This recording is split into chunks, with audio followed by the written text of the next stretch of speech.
you're just joining us for today's first date follow-up, Trip is on the phone, and he's getting ghosted from a date that he went on with a woman named Bree, and we're about to call her and see if she'll tell us why she's ghosting him and maybe get him another date. But before we do that, Trip, why don't you catch everybody up on your date with Bree? We went to a high-end steakhouse. We really, ate and drank the night away. And, I sent a car to pick her up, and then she stepped back. She went to the bathroom, came back, and was like, ooh, I got to go home right now. And you think maybe the reason you're getting ghosted is because she had to go to the bathroom really bad, and she's embarrassed. Yep, that's exactly what I think it is. All right. We'll see if we can figure it out for you. You ready for us to call her? You better believe it. Okay, here we go.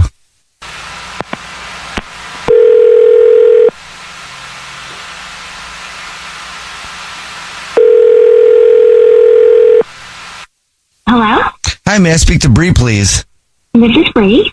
Bree, how are you? My name is Jubal, and I host a radio show. It's called The Jubal Show. Hi, Bree. The radio show is here. My name's Nina. Hi, and I'm Victoria. How are you? Hi. Good. How are you? Good. Do you ever listen to the show? Yeah.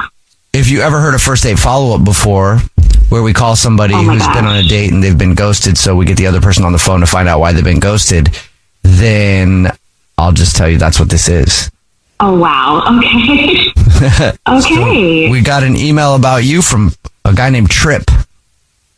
Right. Okay. Yes. Uh-huh. He says that you haven't talked to him since your date. It's been about a week. Said that you guys met on the dating app The League, which is like a very successful people dating app. Right. Yeah. And then he told us that you guys went out to dinner and you went to the bathroom during dinner at one point and came back and were like, I gotta go, and that's the last he heard from you. Oh, it's interesting. That's his interpretation of the date. Okay. So that's not it? Well, I feel like he's leaving out some major points. I mean, the date was initially lovely. We went to a nice place. I felt like he was really trying to impress me, and like money was not an option. He was ordering all the things. And I did think there was potential there for a good portion of the date. It really wasn't until the end where things really unraveled.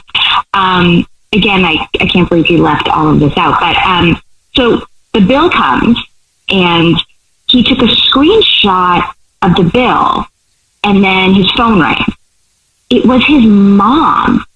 He's sitting there. It seemed like she wanted to recap everything we had ordered to make sure the bill was correct, like that he was being charged correctly. It was a large bill, but he was one that insisted on ordering like all the things. Took a picture and sent it to his mom to Sounds like ask her to pay for it? Huh.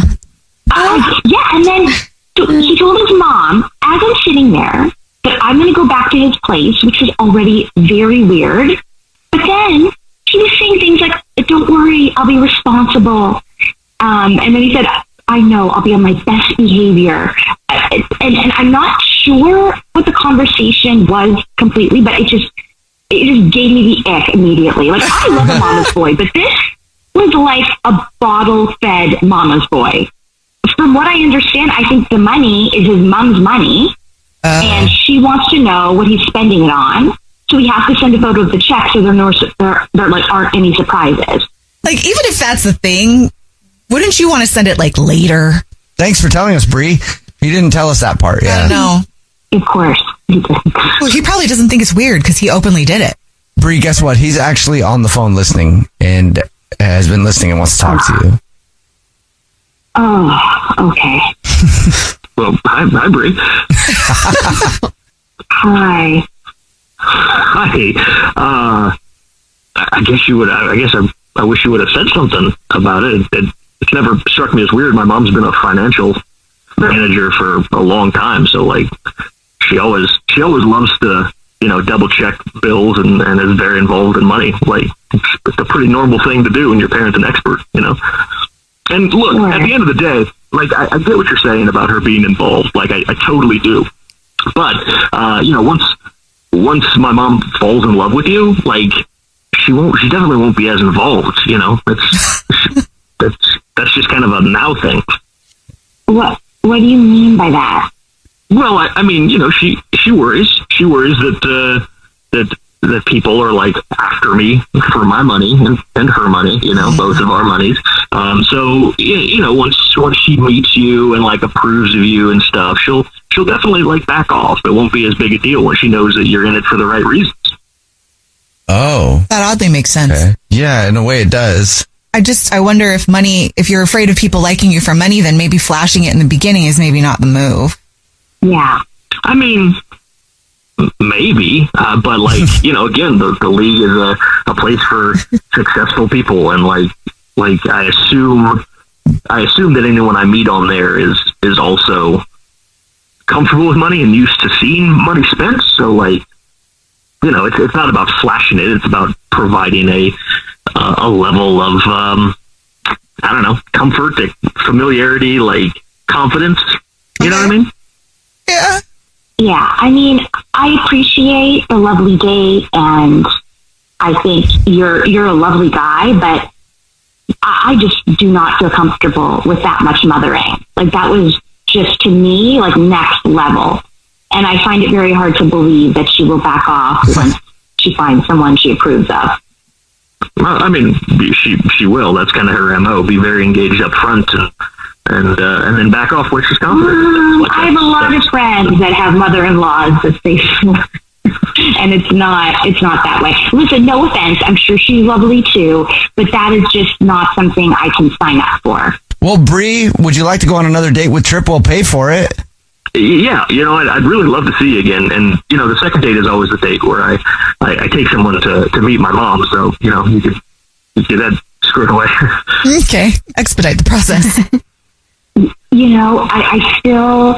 think I'm going to have to stick with my no thank you. I've never met someone's parents on the second date, and this just seems like a lot for me right from the get. I just don't think we're a match. On the date you mentioned that you like quiche. Well, my mom makes a really great quiche. Like, you'd be missing out a great opportunity for a good quiche. I mean, Bree, come on. We gotta love a good quiche. Quiche Lorraine. Hit it. Right. Again, I just don't think I don't want to lead you on, Trip. You seem like a nice guy. I just think I got the ick, and I don't think I can come back from it. And if I went over there for a second date, I'd be just going over there for the quiche. And I don't want to use you for the quiche. That's nice of you. At least you're honest. Jubal's first date follow-up.